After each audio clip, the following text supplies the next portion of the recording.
Welcome back. I'm Jesse Baines with Yahoo Finance. You're watching Editor's Edition. And believe it or not, this is our season finale talking about real estate. Never mind Succession. Make sure you watch this. This is the season finale to watch. We'll be taking your questions. We'll be talking about policy. We're going to polish our crystal balls, all that and more with Realosophy Realty's John Pasalis in Toronto. Thanks for being here, John. Thanks for having me again. And we have Steve Saretsky in Vancouver. Thanks for joining us, Steve. Yeah, thanks for having me. It's a season finale, not the series finale. So, right? Did I say series finale? I meant to say season. No, finale. you said season. Okay, good. Okay, yeah, you had me there. I thought we were gonna have to redo that all over again. Anyways, let's start with a Toronto update. Prices, sales seem to be booming. John, what are we seeing compared to the last time we talked? I mean, it's unreal. I feel like every talk we have, the market keeps getting hotter, which is hard to believe because it's already unbelievably hot. I mean, low-rise houses are on average pushing about 1.5 million. Condos are over 700,000.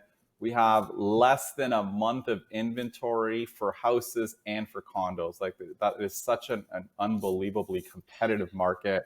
And people are seeing it on the ground. There's bidding wars everywhere. The condo market's hot, low-rise market's hot. It's very competitive. Okay, so if you were to advise a client, do you think it's going to get any better in 2022, John? Would you wait? Would you tell them to wait? No, I mean, I don't think it's by better. I mean, you mean better for buyers? Probably not. I mean, the reality is usually the most competitive months of the year. People think it's the spring market like April and May because those usually have the most sales. But the reality is usually the most competitive months are actually January, February, and early March because that's when most buyers jump into the market to buy a home in the spring. But there's the fewest number of listings because, I mean, not a lot of people are listing in January, February. So it's probably going to continue to be super competitive in January, February. So I don't think things are going to get kind of better for buyers anytime soon, unless there's some kind of big policy change that takes some investors out of the market to take some of the pressure off. But I don't see anything that's going to cool the market anytime soon. So you say January, February, you're looking for it to be hot, but are people not sort of not into going out in the snow and the freezing cold and dealing with that kind of stuff? Does that not turn people off? No, I mean, definitely not. I mean, and certainly this time of year around December over the holidays, people hit pause. But, early January, early February, no, the snow doesn't prevent people. Again, like I said, that's usually when most people jump into the market to buy a home in the spring. So you have still a ton of buyers and usually not a lot to look at, which is why even in a normal year, like pre-COVID, the months where homes would get like 20 plus offers were usually January, February, March, not April, May, June, even though there were technically more sales in April, May, June. So I think it's going to continue to be pretty competitive in the first quarter of this year for sure. Interesting. Okay, Steve, what is, I know we've often discovered that Vancouver and Toronto tend to mirror each other. Is that the case in December? Yeah, I mean, I was going to say to John's point, nothing seems to slow Canadians' lust for housing. What we're seeing in Vancouver, again, it's a broken record, similar story. It feels like since the last time we talked, the market took another leg higher, at least for certain segments of the market. So like, again, entry-level, single-family detached house. I mean, honestly, it's like a bloodbath out there for buyers. If you look at the numbers, if you talk to anyone last November, the market was extremely tight for detached housing. The inventory since then is down 25% year over year. There's really like zero. There's almost like nothing on the market right now. For single family detached house, you're under 2 months of inventory on the market. And we've seen prices just move even higher in the last sort of 4 to 5 weeks. Basically what's happening is like there's basically no listings coming to market, and so every buyer shows up at the same house, and you end up with 6, 7, 8, 10, 15, 20 offers on a house. And it's getting to the point now where, maybe it's a little bit counterintuitive to maybe what John said, is I start to think that at some point we're going to reach this exhaustion level where people just get so fed up and so distraught with the market, they just kind of put their plans on pause. And so I don't necessarily think that it needs a policy change to slow the market. I always look back to Vancouver in the spring of 2016. The market just kind of stopped moving higher in March of 2016, and there was no reason behind it. And then, of course, 4 or 5 months later, we brought in the foreign buyers tax here, and that kind of was the final nail in the coffin, so to speak. So I don't know. I'm kind of watching it. I think that there's still segments of the market that are arguably, I think, going to move higher. I look at the condo market and say, okay, is it going to be a similar pattern where eventually house prices top out detached, and then the condos, which have been lagging, do those start to then run up in 2022?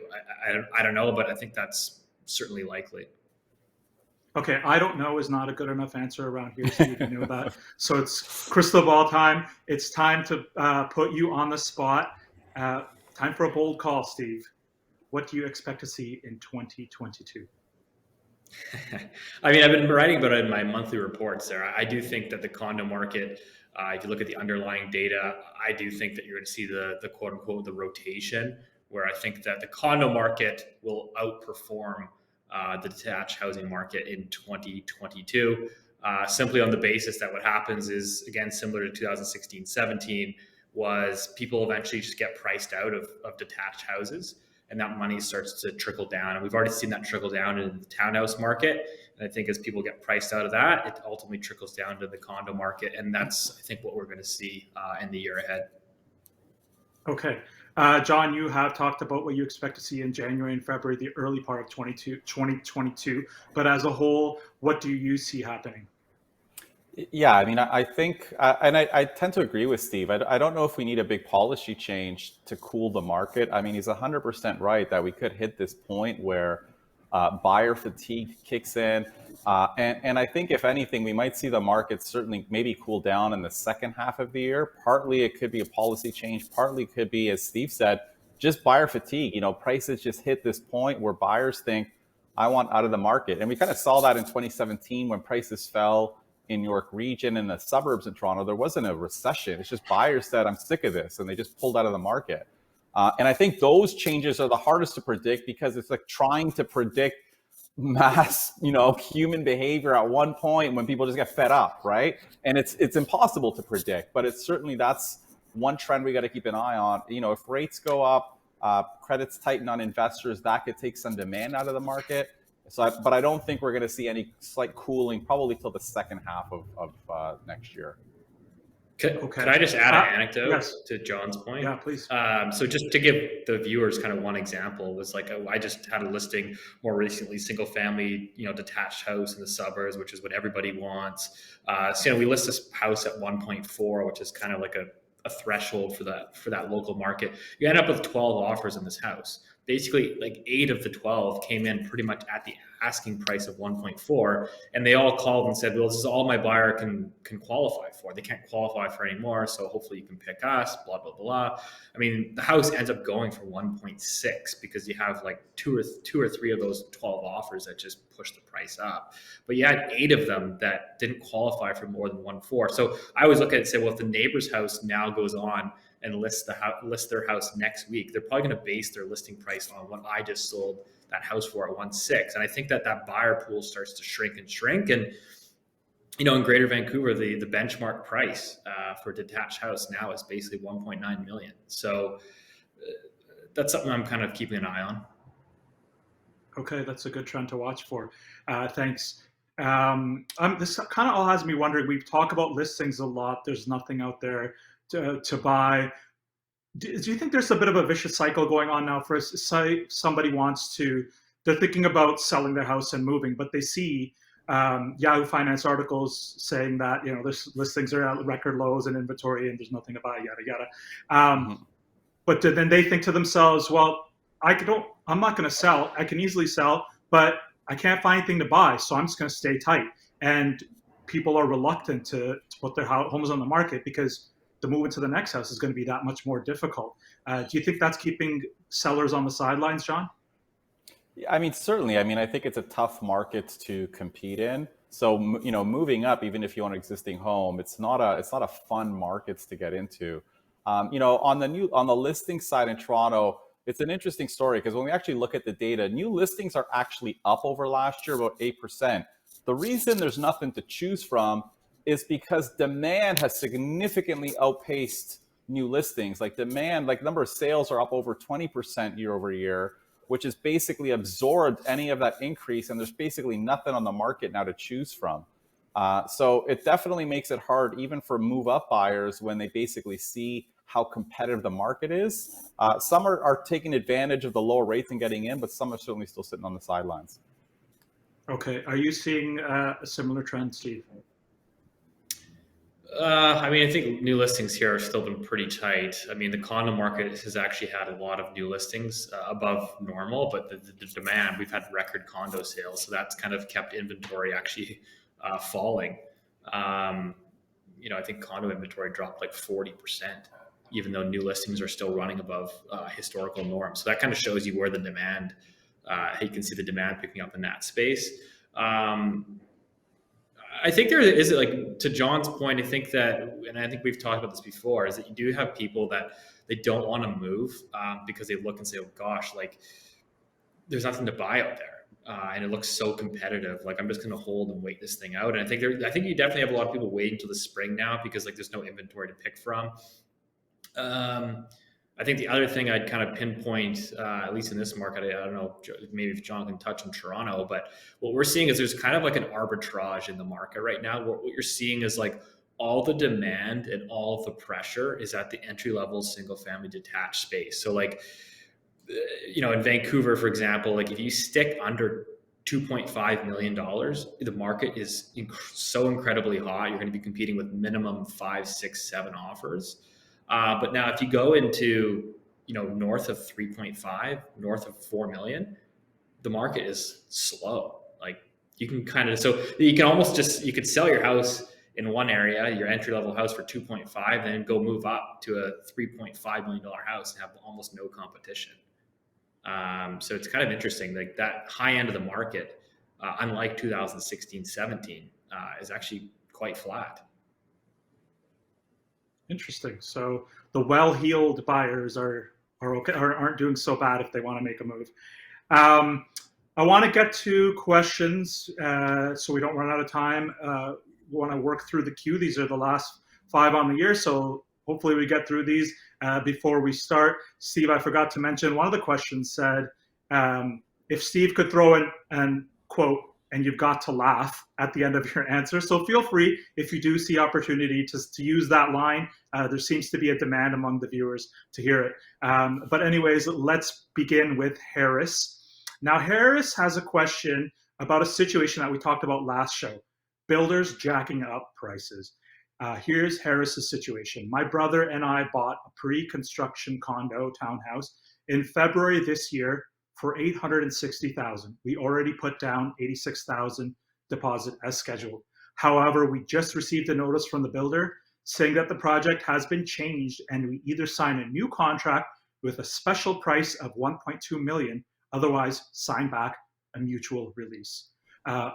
Harris is frustrated, as you can imagine, saying, what's the point of buying a future contract?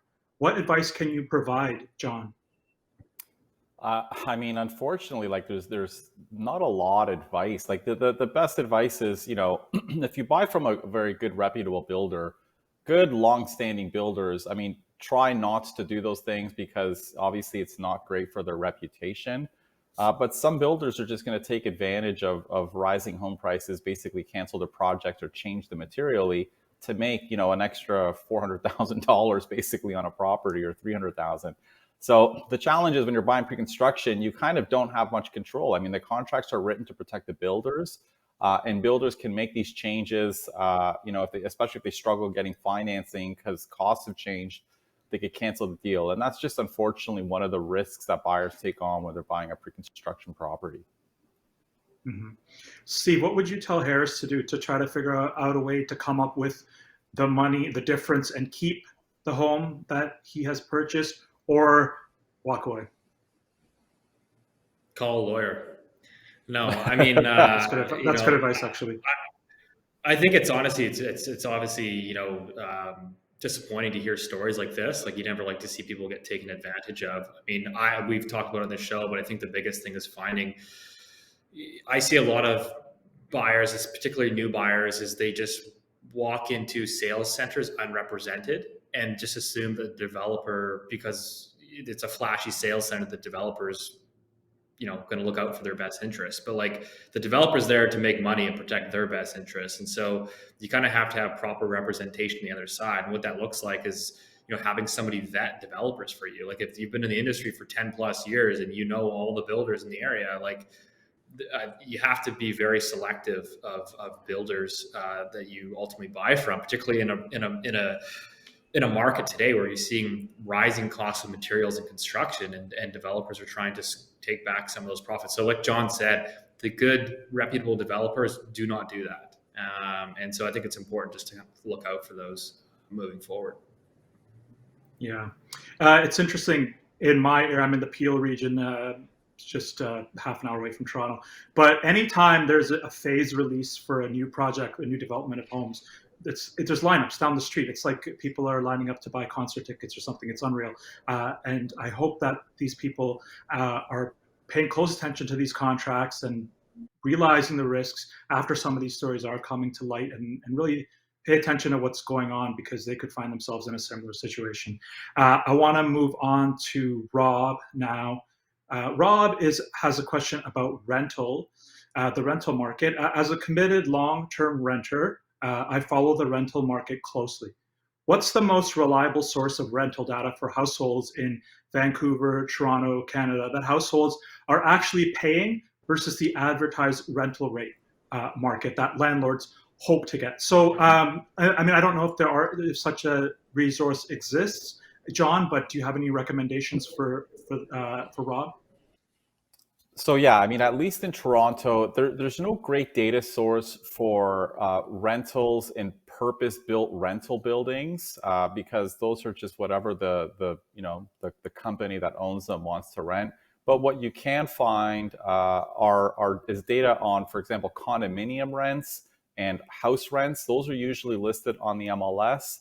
I mean, you can go to our website, velocity.com, log in, and you'll basically see every rental transaction for a condominium, every rental transaction for a house, what it was listed for, what it rented for. And at a minimum, that'll give you a good sense of the market for condos and for houses. And then obviously, if you're looking at like a purpose-built rental, those are going to rent for a little bit less than condominiums. But I'd say that's probably the only source that I could think of where you can actually get a lot of rental data. Okay, great. That's very helpful. Steve, is there a resource for somebody in the Vancouver area? No, it's not very good. We don't have very good rental data here. Certainly don't go to CMHC. They're probably the worst. You get a lot of people in Vancouver that rely on Craigslist, which again, I know sounds like we're back in the early 2000s, but that's just kind of, our rental market isn't properly serviced in Vancouver, unfortunately. To Toronto's point, we just brought in MLS listings for rental properties.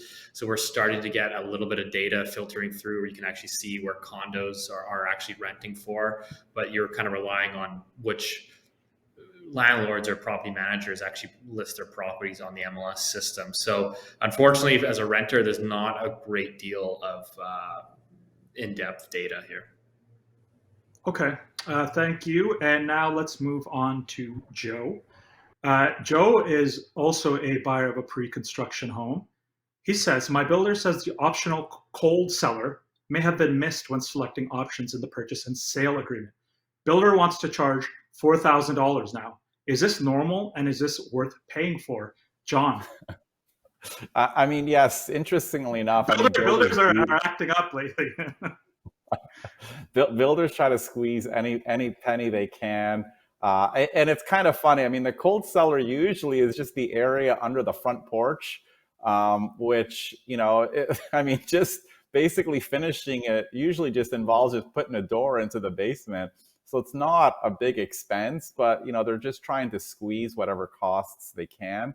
Is it worth doing? I mean, possibly, because the flip side is, if you say no and you try to do it yourself, sometimes they actually backfill those things with dirt. So, doing it manually after the fact is not going to be a fun job. So, I mean, I'd probably pay the $4,000 to get it done.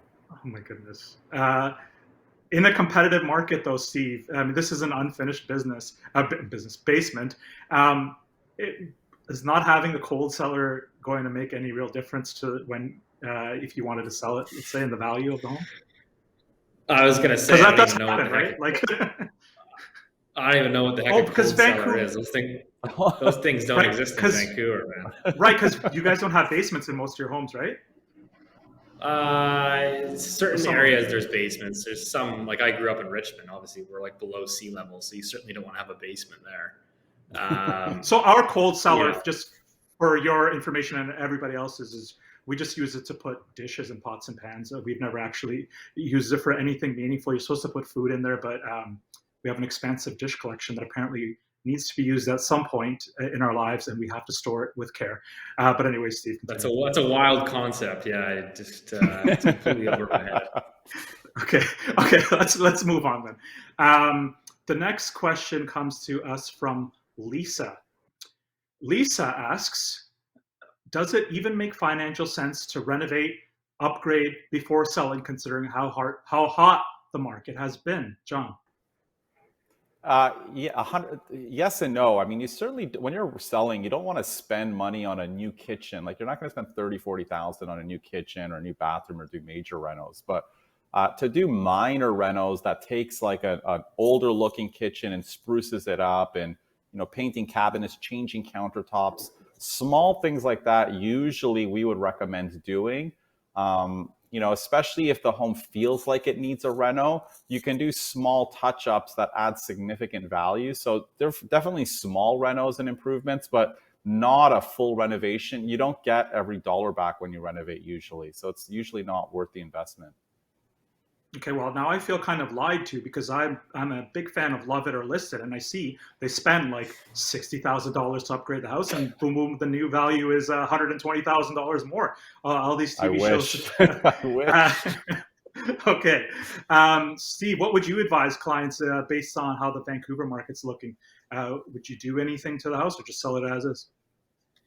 I mean, I usually just advise people to do the obvious stuff, which is like, where you're gonna get the biggest ROI, which is like, you throw in a clean coat of paint on there, maybe you replace some of the carpets if they're kind of old or whatever, like just basic stuff, right? I mean, don't get me wrong, if somebody wants to do a more extensive renovation, it's just a matter of like how much you're going to spend into it to actually get out, right? I mean, like if you go, there's certainly money to be made in terms of like, people are paying a premium right now for nicely updated move-in ready homes. But it's just a matter of like, do you want to spend, 4 months doing a complete overhaul of a renovation to, like how much is your time worth as well, right?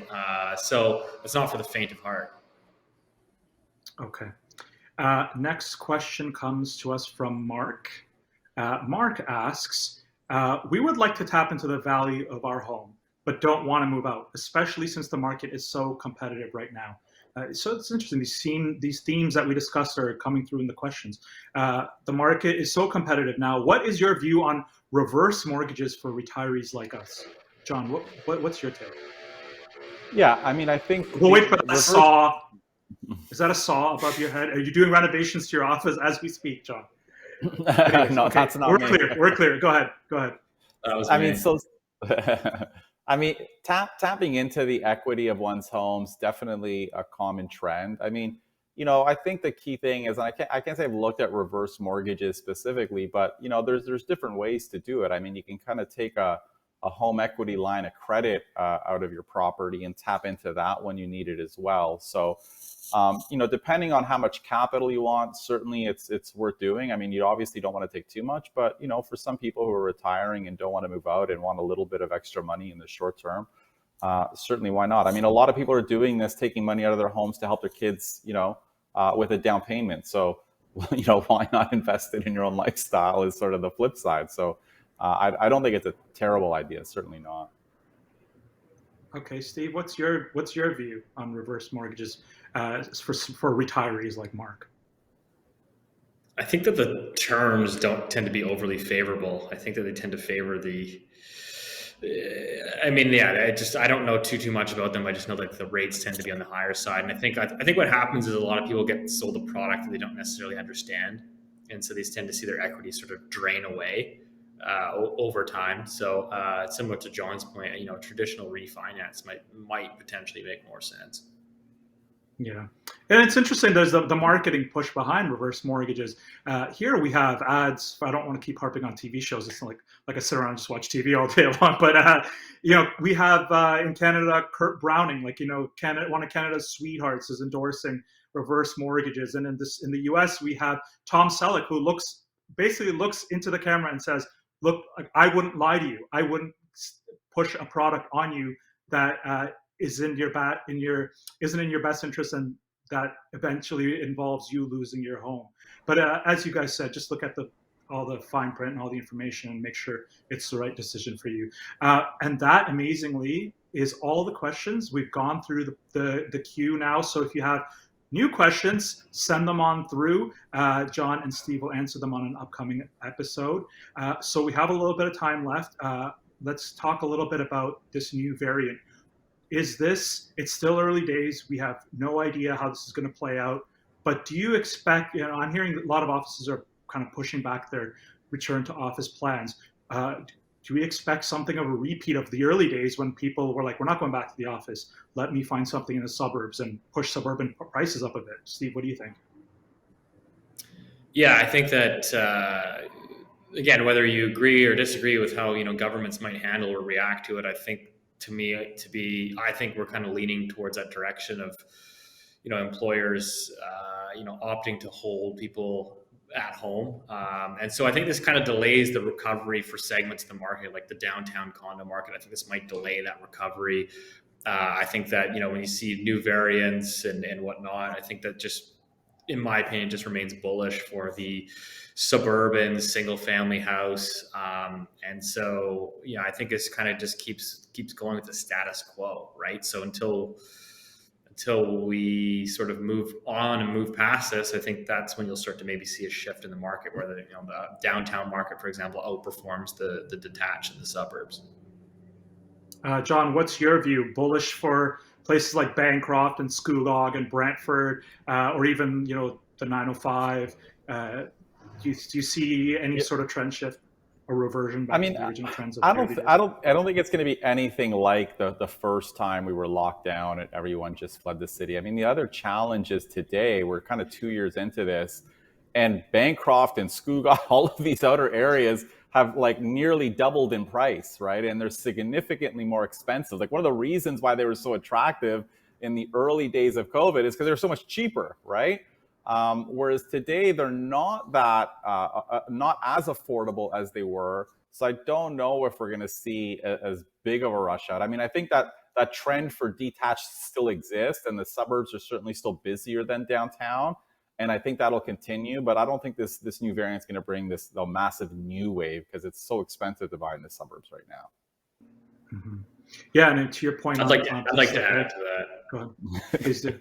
Well, I mean, to that point, I still think it's bullish for the suburban detached, but in no ways am I advocating for someone to go out there and buy it so they can flip it for more money in 12 months. Because similar, to John's point, I mean, the prices that people are paying in the suburbs right now are extremely stretched.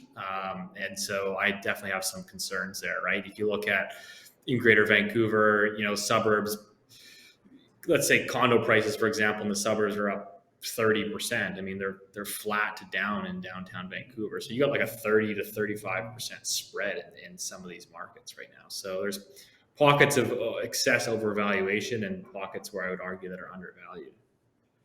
Mm-hmm. And to the point of Bancroft. I was just kind of curious and did a little bit of a dig. And the average price, despite the rise, is still only about $450,000 based on the most recent data. So I can't even imagine the steals of deals people were getting before the prices shot up. And the price is shooting up. If one had bought a home in Bancroft at the beginning of the year, that as an investor, let's say, compared to somebody who had bought shares in Amazon, Shopify, as well as Suncor, which has rallied with oil prices, Bancroft wins. You would have made more money on that Bancroft home. It's been a crazy year. I want to thank you guys so much for helping guide the viewers through these markets. I've learned a ton. I'm sure the viewers have learned a lot too. So thank you. Have happy holidays. Happy New Year. And meanwhile, do check out John and Steve on Twitter. Thanks, John. Thank you. Thanks for having us. Thank you to you, Steve. Happy holidays. Happy holidays. Thanks for having me on. This has been a great show, great year. So looking forward to next year. Yeah, me too. Meanwhile, do check back with Yahoo Finance Canada for all your news on real estate, stock markets, cryptocurrencies, the energy markets, you name it. See you next year.